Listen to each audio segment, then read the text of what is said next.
Évangile de Luc, au chapitre 24 et au verset 6. Luc 24, verset 6. Donc la deuxième partie du verset. Mais on va le lire dans son entier parce que la parole, la question qui est posée par cet ange est une question merveilleuse. Pourquoi cherches-tu parmi les morts celui qui est vivant ? Il n'est point ici, mais il est ressuscité. Et là, très important, souviens-toi de quelle manière il t'a parlé.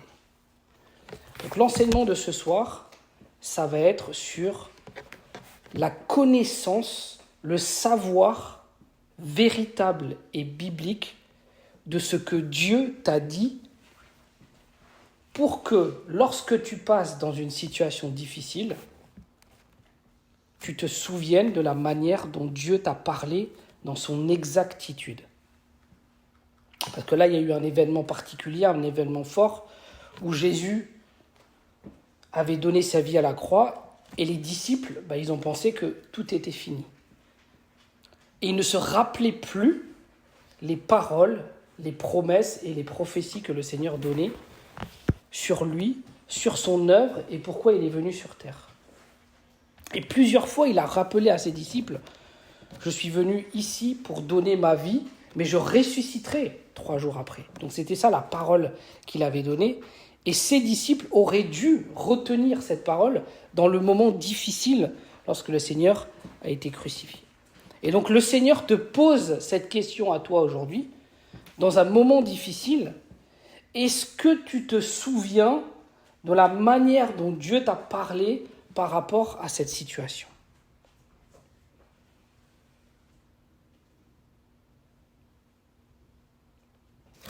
Ensuite, l'ange dit « Il faut que le Fils de l'homme soit livré entre les mains des pécheurs, qu'il soit crucifié et qu'il ressuscite le 3e jour. » Donc il répète ce que Jésus avait dit.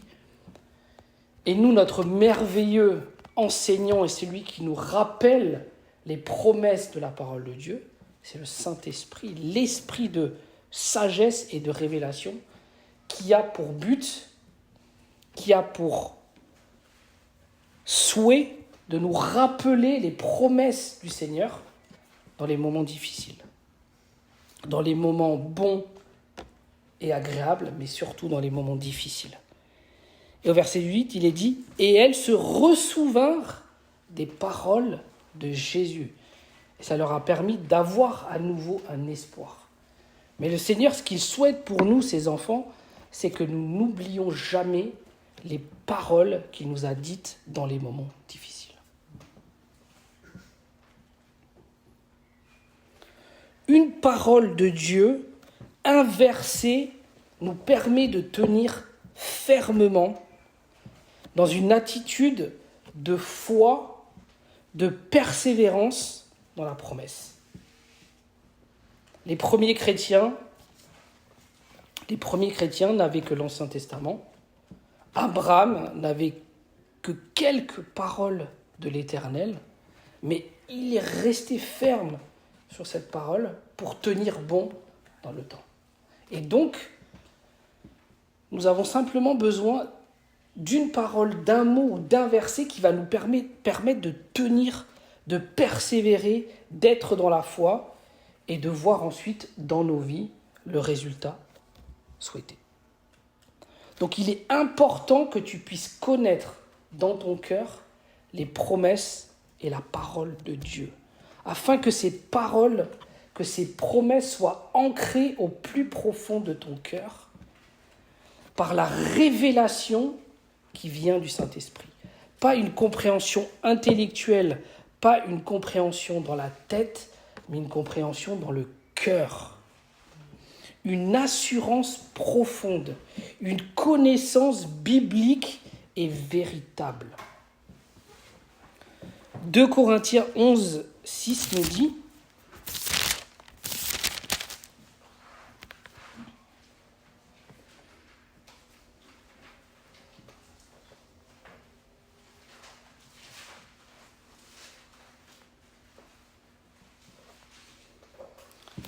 2 Corinthiens 11, 6.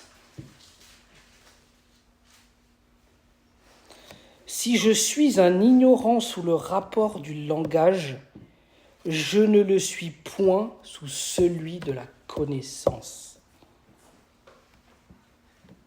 Vous avez vu la puissance de ce verset ?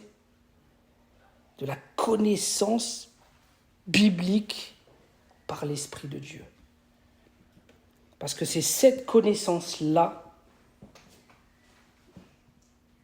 qui va te permettre de ne pas oublier ce que Dieu t'a dit. Et c'est là où cette prière prend tout son sens.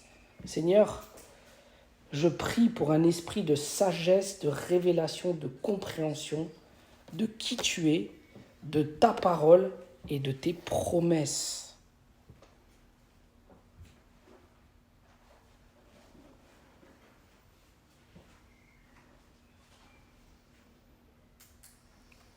Quelle révélation as-tu besoin actuellement ? Si tu réfléchis à ta vie, si tu réfléchis à tes besoins, si tu t'introspectes, quelle est la révélation dont tu as besoin ? Est-ce une révélation plus profonde de l'amour de Dieu ? Est-ce une révélation plus profonde de qui est Dieu ? Est-ce une révélation de ce que Jésus a fait pour toi à la croix ? Est-ce une révélation de comment prier selon le cœur de Dieu, avec des prières efficaces ?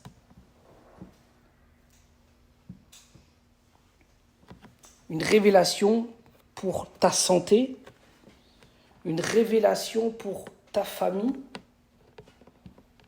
une révélation sur l'état réel de Satan et sa position, de vaincu. Quelle révélation as-tu besoin ?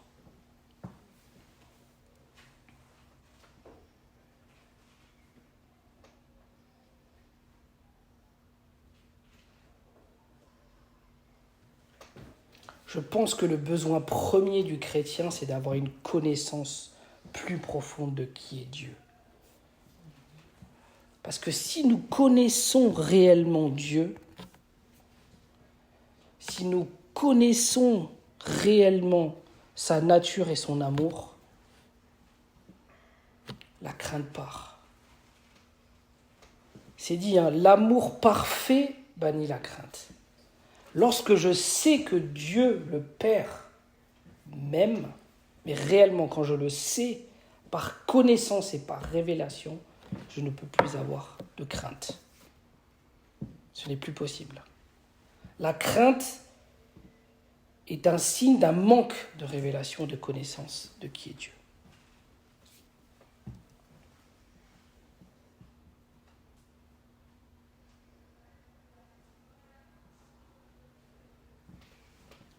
Et ce sont sur ces sujets et ces prières-là que nous devons accentuer notre vie spirituelle. Dieu souhaite se révéler à nous encore plus que nous souhaitons qu'il se révèle à nous. Et c'est pour cela qu'il t'a créé, pour se révéler à toi. C'est dans ce but pour que tu le connaisses. Pour que tu le connaisses bibliquement parlant.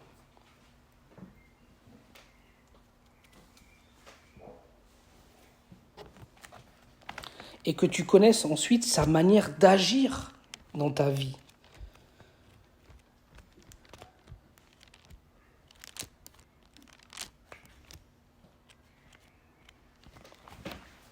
Luc 11, versets 11 à 13 nous dit: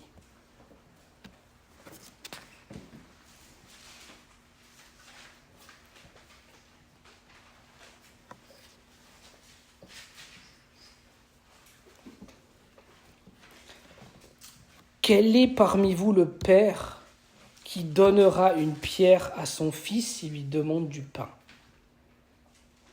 Ou s'il demande un poisson, lui donnera-t-il un serpent au lieu d'un poisson ? Ou s'il demande un œuf, lui donnera-t-il un scorpion ? Et là, très important, si donc méchant comme vous l'êtes, quand le Seigneur il dit méchant, c'est comparé à qui il est. Nous sommes imparfaits encore dans notre âme. Lui, il est parfait en tout. Si donc méchant comme tu l'es, tu sais donner de bonnes choses à tes enfants. Un papa humain, imparfait dans son être humain, dans sa personnalité, il veut que des choses bonnes pour ses enfants. Si son enfant lui demande quelque chose, est-ce qu'il va faire attendre son enfant 3 mois, 6 mois, 1 an, 2 ans, 3 ans? S'il voit son enfant malade, est-ce qu'il va lui dire oui, c'est moi qui veux que tu sois malade pour apprendre quelque chose? Si déjà un papa imparfait souhaite le meilleur pour ses enfants, ô combien un père parfait veut le meilleur. C'est pour ça que le Seigneur ne pourra jamais utiliser quelque chose de mauvais pour nous parler et pour nous enseigner. Parce que nous, en tant que papa humain, nous ne ferons jamais ça pour nos enfants. Jamais. Alors lui, il ne peut pas le faire en tant que père parfait. À combien plus forte raison le Père donnera-t-il le Saint-Esprit à ceux qui lui demandent, mais pas que. À combien plus forte raison le Père donnera-t-il à ses enfants tout son héritage, acquis par le Fils de Dieu à la croix?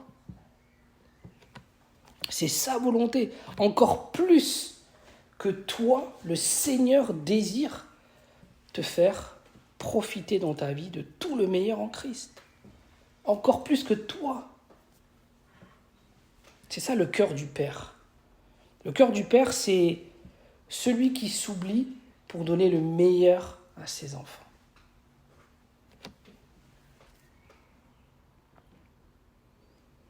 Le Père a accepté d'offrir ce qu'il avait de plus précieux, son Fils. Donc Jésus-Christ, bien sûr, a souffert à la croix. Mais le Père également a souffert de voir la souffrance de son Fils. Il a également souffert dans son cœur. Pour qui? Pour toi et pour moi. Pour chacun de nous. Tellement il nous aime et il veut nous faire profiter de tout ce qu'il nous a acquis. C'est un Dieu de bénédiction, c'est un Dieu d'amour, c'est un Dieu de parole, c'est un Dieu de foi. Mais c'est un Dieu qui ne peut jamais utiliser quelque chose de mauvais pour nous enseigner. La manière parfaite de nous enseigner par le Seigneur, c'est toujours par son esprit et par sa parole. Par contre, s'il voit que nous sommes rebelles, que nous sommes orgueilleux, que nous marchons dans la non-repentance malgré différentes prévenances, là, il peut nous donner une correction. Mais une correction qui sera adaptée à toi, mais jamais par une œuvre de l'ennemi. C'est très important.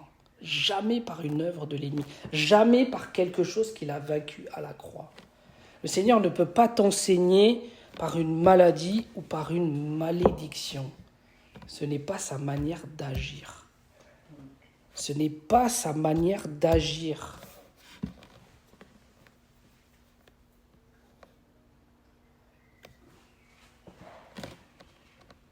Donc, on doit apprendre, connaître et avoir une révélation de comment Dieu agit. Et c'est très simple, il suffit de lire la parole et il suffit de voir le ministère de Jésus-Christ, comment il agissait. Jésus n'a jamais dit à une personne « Tu dois attendre, je te guérirai un petit peu plus tard ». Il n'a jamais dit ça.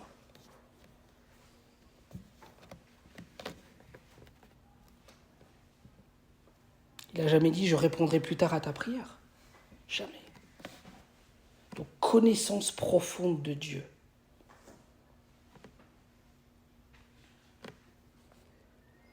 Donc, le Seigneur, il nous compare. Il fait une comparaison entre qui il est dans sa parfaite nature et qui nous sommes nous dans notre nature imparfaite de l'âme. Ça, c'est un verset sur lequel, ce sont des versets qu'on doit méditer profondément.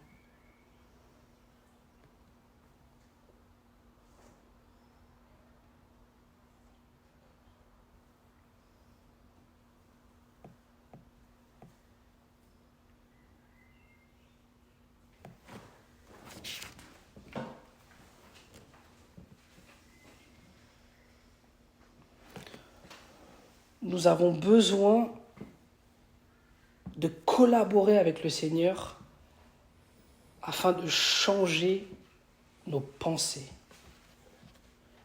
Les pensées que nous avons de Dieu et les raisonnements que nous avons par rapport à la vie chrétienne.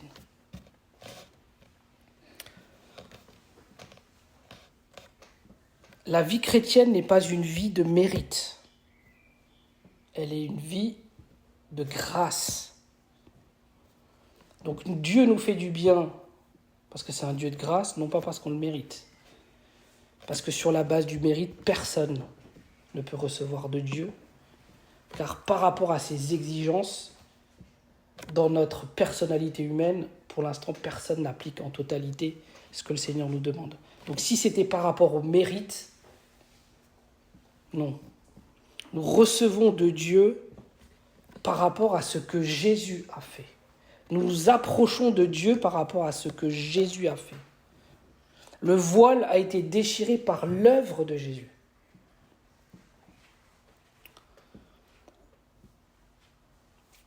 Les pensées religieuses, les fausses doctrines, les faux raisonnements, nous devons les mettre à mort par l'aide de l'Esprit de Dieu, afin que les pensées que nous ayons soient les pensées du Seigneur. Nous devons apprendre à remplacer les pensées charnelles, émotives et humaines que nous avons par les pensées de Jésus-Christ et de la parole de Dieu.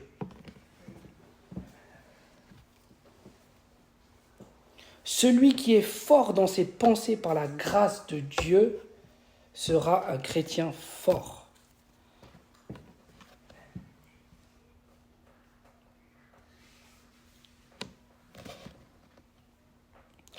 Car le moyen d'attaque de l'ennemi numéro 1, ce sont les pensées. Pensée de doute, pensée de crainte, pensée d'incapacité, difficulté à s'approcher de Dieu, condamnation, culpabilité, fatigue. Tout ça, c'est l'ennemi qui t'envoie ça. Et il bombarde. Jusqu'au jour où tu dis, Seigneur, la victoire que tu m'as promise, Seigneur, dans mes pensées, je la souhaite et je collabore avec toi, Seigneur, pour que le domaine de mes pensées se soit réglé. Parce que je sais que lorsque ce sera réglé, ma vie chrétienne sera différente, sera puissante, sera active pour le royaume de Dieu.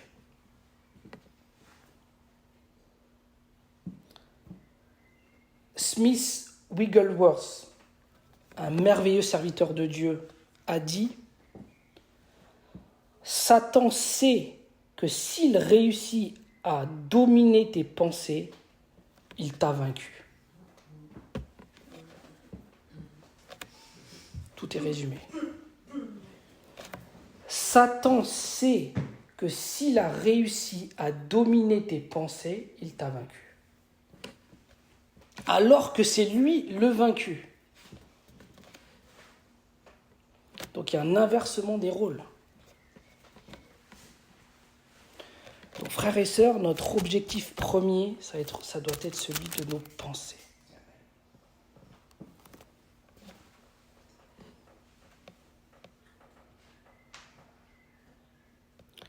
Et nous remarquons que nos pensées,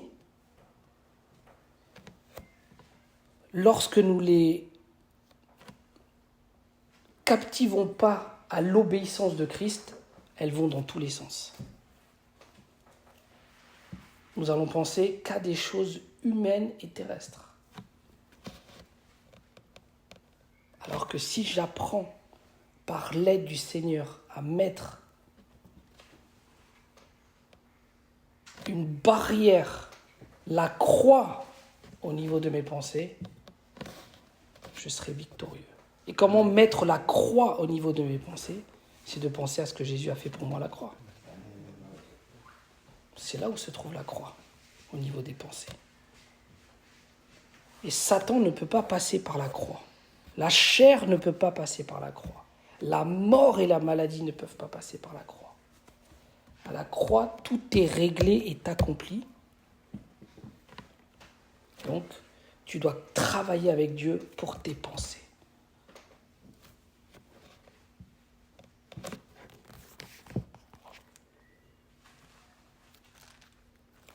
« 2 Corinthiens 11.3 nous dit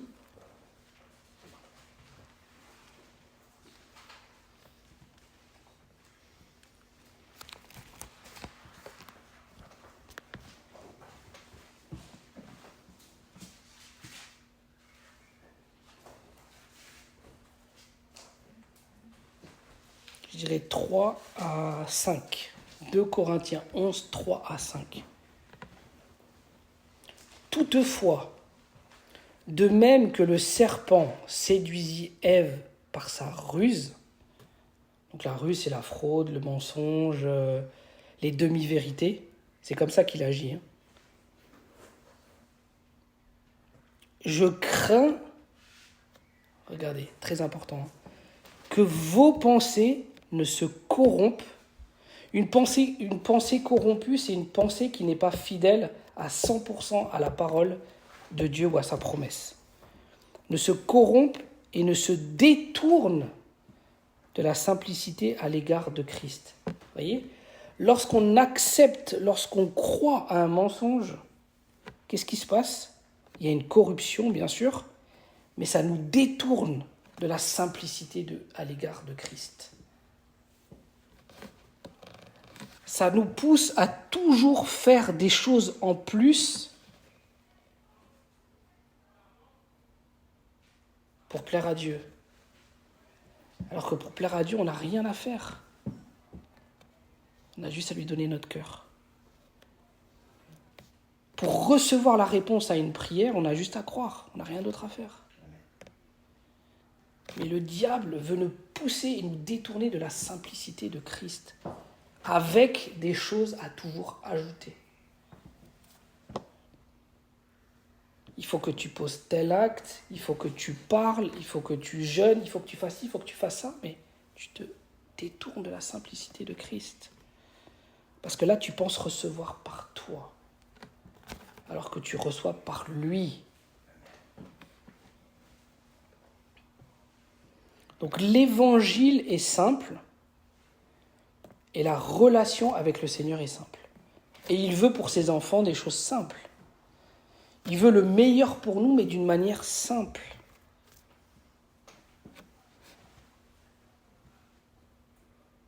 Mais on se détourne de la simplicité à l'égard de Christ.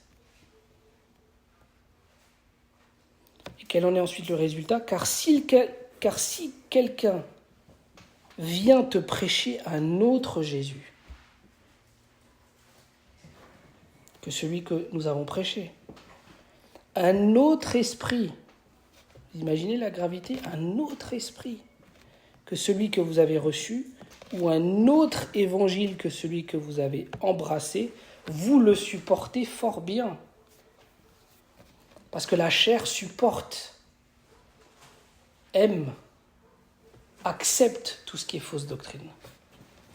Mais la chair n'aime pas l'évangile simple, profond et véritable.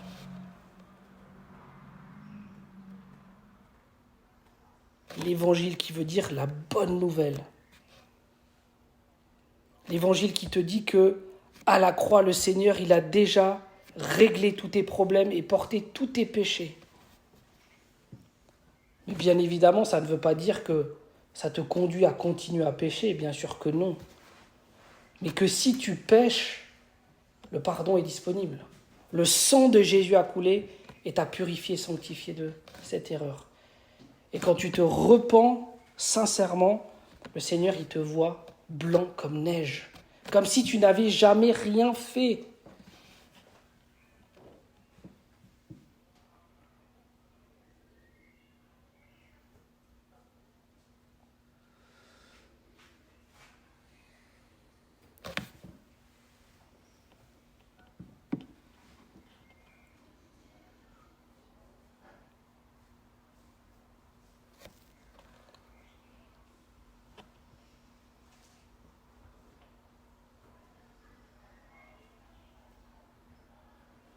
Et si on reçoit un autre esprit, forcément spirituellement parlant, on sera enchaîné. Parfois, ça peut être juste une chaîne sur un point, une doctrine, un raisonnement. Mais si Satan, il te tient par cette chaîne toute ta vie, comment veux-tu vivre une vie de liberté en Christ? C'est pas possible. C'est impossible.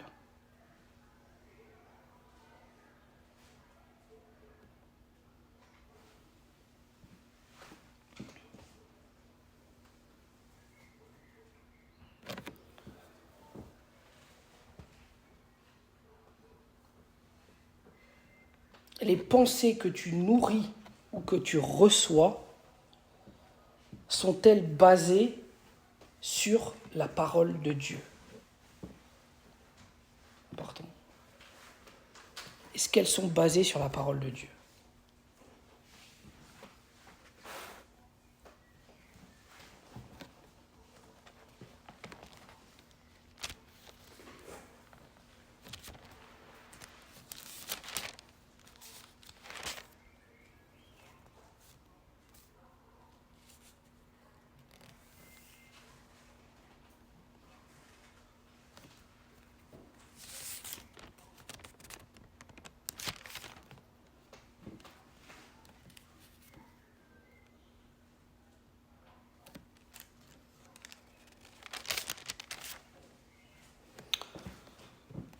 « 2 Corinthiens 10, versets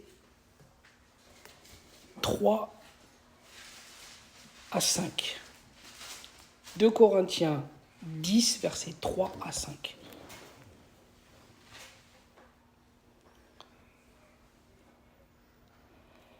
Car les armes avec lesquelles nous combattons ne sont pas charnelles, mais elles sont puissantes. C'est pour ça que les armes du Seigneur, elles sont puissantes, parce que ce sont les seules qui permettent de renverser les raisonnements. Elles sont puissantes par la puissance ou par la vertu de Dieu pour renverser des forteresses. Pourquoi c'est important de renverser des forteresses? Parce que dans les forteresses, on se cache. Donc c'est qui se cache dans ces forteresses? C'est Satan. Donc quand tu brises cette forteresse par la vérité de la parole de Dieu, c'est Satan qui dégage de cette forteresse. Nous renversons, c'est important à renverser, les raisonnements, vous voyez, les raisonnements, l'intelligence, les pensées, les conceptions et toute hauteur qui s'élève contre la connaissance de Dieu. Parce qu'en fait, ces raisonnements que Satan te met ou t'envoie, quels en sont le résultat? C'est pour t'empêcher de connaître Dieu, qui s'élève contre la connaissance de Dieu. Donc tout ce qu'il t'envoie, c'est pour t'empêcher de connaître Dieu. Vous voyez, son but? Empêcher de connaître Dieu. Nous empêcher de faire un avec le Seigneur, même si nous sommes déjà dans notre esprit, mais pour faire un avec le Seigneur dans nos pensées, nos actes, il veut nous empêcher à cela. Et connaître, c'est une intimité, un mélange, une unité. Et j'amène toute pensée captive à l'obéissance de Christ. Vous voyez l'importance d'amener les pensées, les emprisonner, pour les remplacer par celles de la parole de Dieu.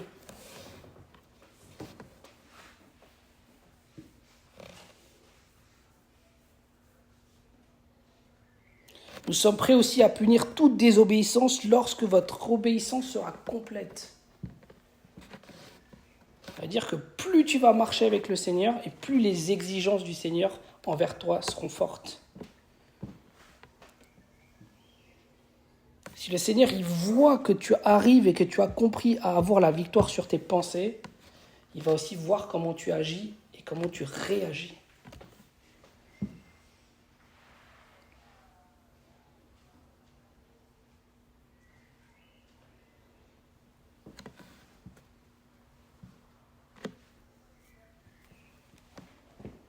Verset 7, vous regardez à l'apparence. Apprenons de la part du Seigneur à ne plus regarder à l'apparence. Apprenons à ne plus nous fixer sur ce que nos yeux voient, sur les autres, pour ne pas les juger, surtout pas. Mais sur l'apparence, c'est aussi sur le visible. Ne marchons plus par le visible, frères et sœurs. Mais pour ne plus marcher par le visible, on a besoin que nos pensées comprennent que la manière d'agir de Dieu, ce n'est pas dans le visible, mais c'est dans l'invisible. Et ensuite, ce qui est dans l'invisible vient dans le visible. Mais tout démarre dans l'invisible.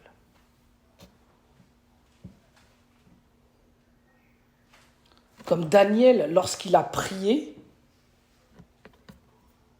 l'ange lui a dit, au moment même où tu as prié, tu as été exaucé. Au moment même. C'est pour ça que la parole de Dieu nous dit que lorsque tu demandes quelque chose selon sa volonté, tu sais que Dieu t'écoute, t'a écouté et qu'il t'a exaucé.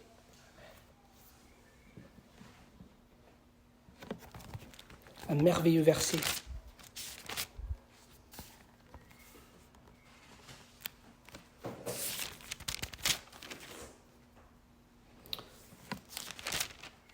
« 1 Jean 5, versets 14 à 15.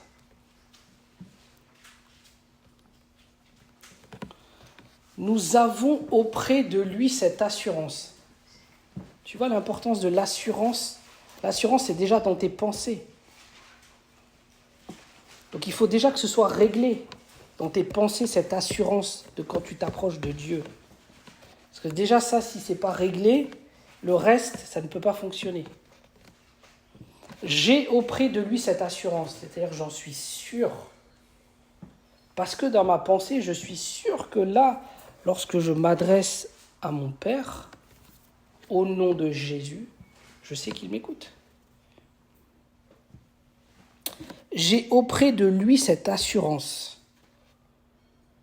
que si je demande quelque chose selon sa volonté, il m'écoute.